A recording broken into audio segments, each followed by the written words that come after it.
Welcome back to our discussion, Protecting Email, the Cyber Weapon of Choice, sponsored by Optiv and Proofpoint here on Federal News Radio 1500 AM and federalnewsradio.com. My guest today are Ping Look, Executive Advisor for Security and Awareness at Optiv.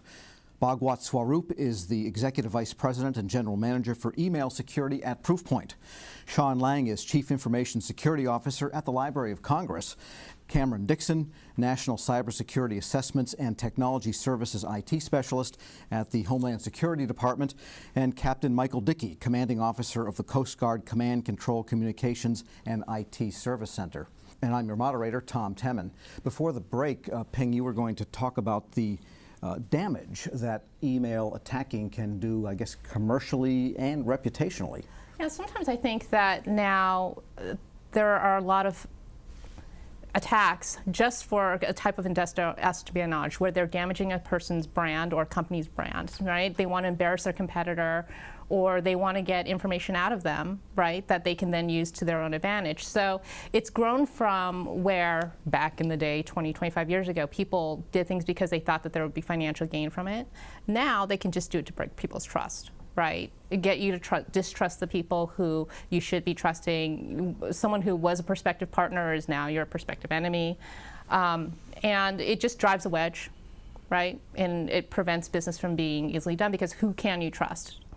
Right? And unless you can go through and do the forensic evidence and prove that, oh, it was spoofed email, then you think to yourself, what can you actually discuss, right? And when you have a discussion, does it always have to be on the phone, face to face? Do we just get rid of email, right? Which is now our main way of communicating. And it's tough because even text messages, right?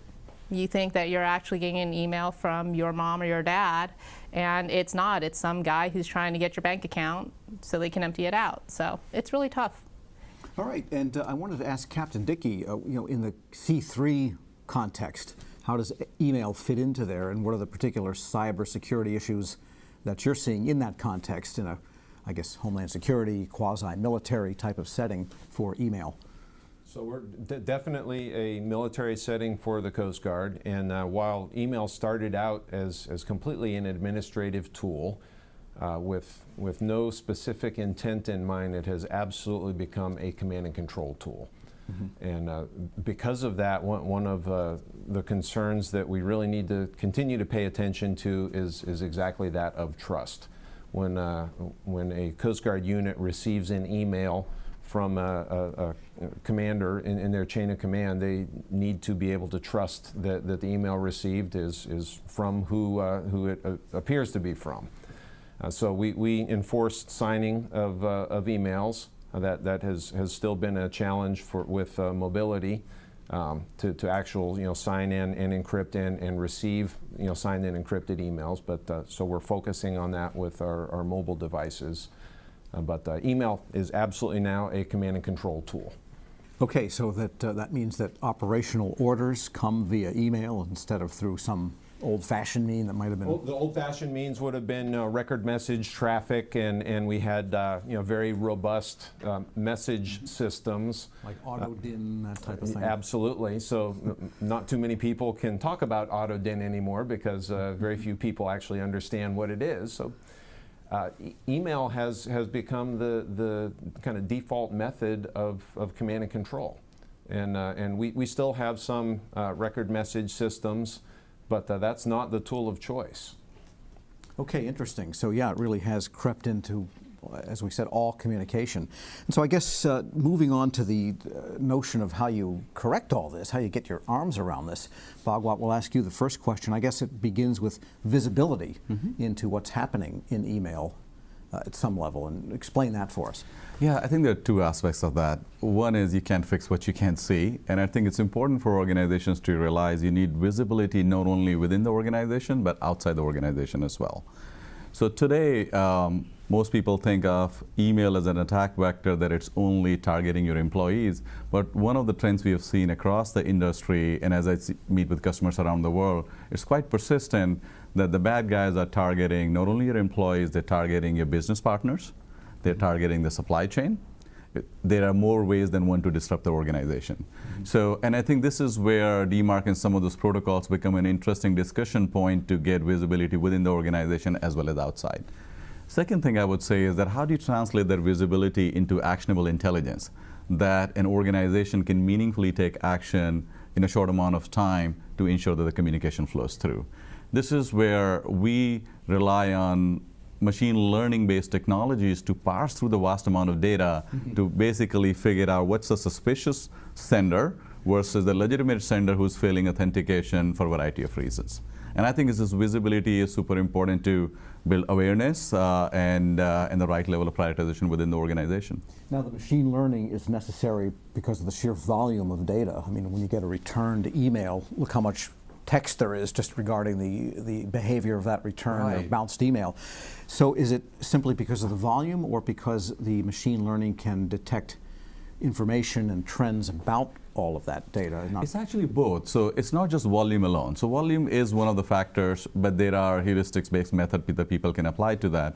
As we have seen the rise of social engineering, right? I think this is where using natural language learning algorithms comes in handy, because you need to have systems which train on the data itself. As attackers move dynamically, we need our system to evolve in a very dynamic environment. And that's where we use machine learning, which relies on not one or two, but variety of parameters and the dynamic change of relationship between those to detect what's suspicious. So a good example could be, I am seeing something coming from an IP address, and now I suddenly start to see things which are passing signature but coming from a different IP address, or certainly the text string and the kind of asks you make are typically different than what you have made in the past. And it really goes down the part of how do you do anomaly detection at scale in an automated way. What's your normal behavior, what's anomalous, and to be able to do that at scale, this is where artificial intelligence and machine learning really comes in handy. And then the other issue becomes for people to understand without seeing all the noise, but just getting the actionable information. So, Ping, how does that all fit into the many other dashboards that CISO staffs have to look at? Because they could have 1,000 dashboards for every capable tool. Well, there's so many people that are involved in the chain, right? There's the endpoint people, you have your incident response people, and then for the general user, you know, we use tools where, yes, we do mark if an email is external or internal, but we also, you know, utilize quarantine lists. So we do rely on users to be going through those lists and saying, you know, was I expecting email from this provider, this partner, this person?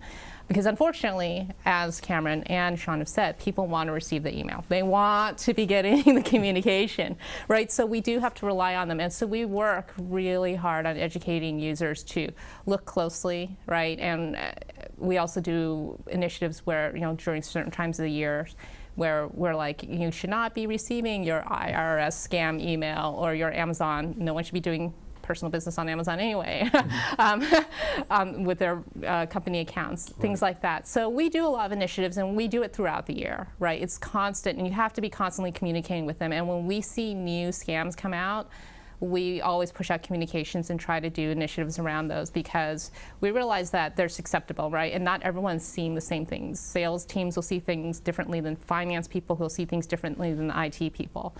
But I do a lot of our own internal testing, and I always know what will get them, the shiny new nut that IT people are attracted to, or the kind of incentives that drive salespeople. So we also do additional training around those to make them more aware.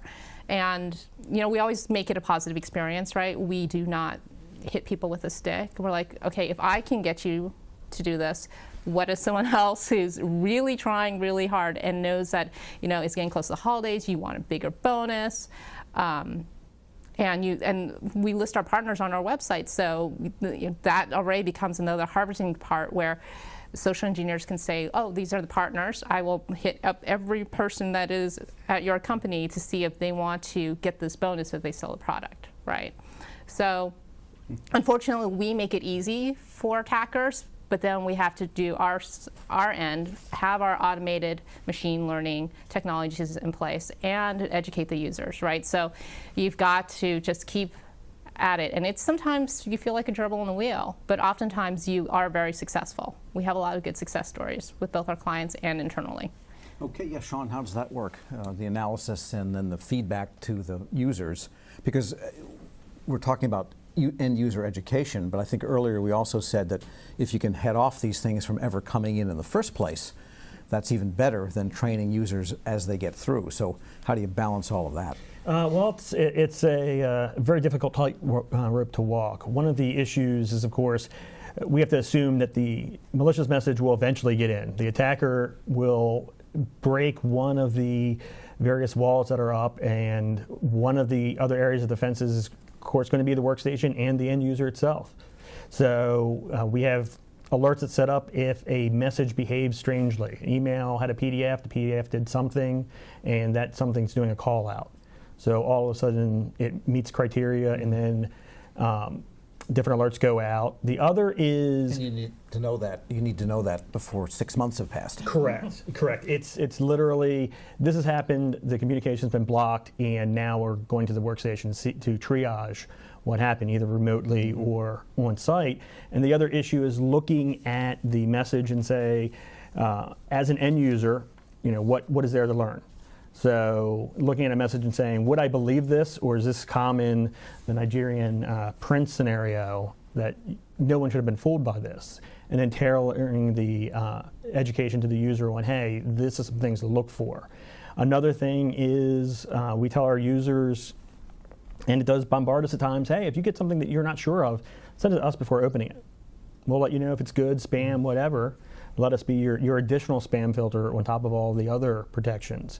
And we see a lot of the normal corporate spam, but occasionally we'll get a good attack come in and have to go ahead and triage that and do all the analysis. Sure. And so Cameron, how does that all fit into how Homeland Security looks at this government-wide? So there's a couple interesting points that have been made. Sean speaks about not just technical visibility, like others have spoken about, but about organizational visibility. It is the case that we're going to have people click on things. I'm not sure that research presently has shown us that training people to not click on things is really effective. It is a core part of my job to open emails that come to me that have attachments. It's part of our responsibilities, particularly as civil servants that we serve the public.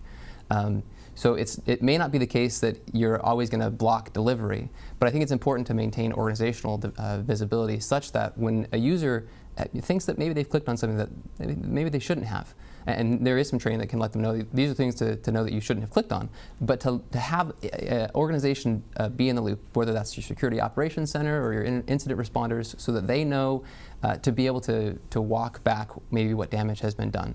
I think it's also important to instantiate a regime where the systems that your users use two-factor authentication, such that when you are phished or when you have an email that has a link that you've clicked on, even if your credentials are entered, no real damage can be taken advantage of. If you have that within your user base so that they know, a second factor is always going to be requested, whether that's your identity card or whether that's a code that's on your phone.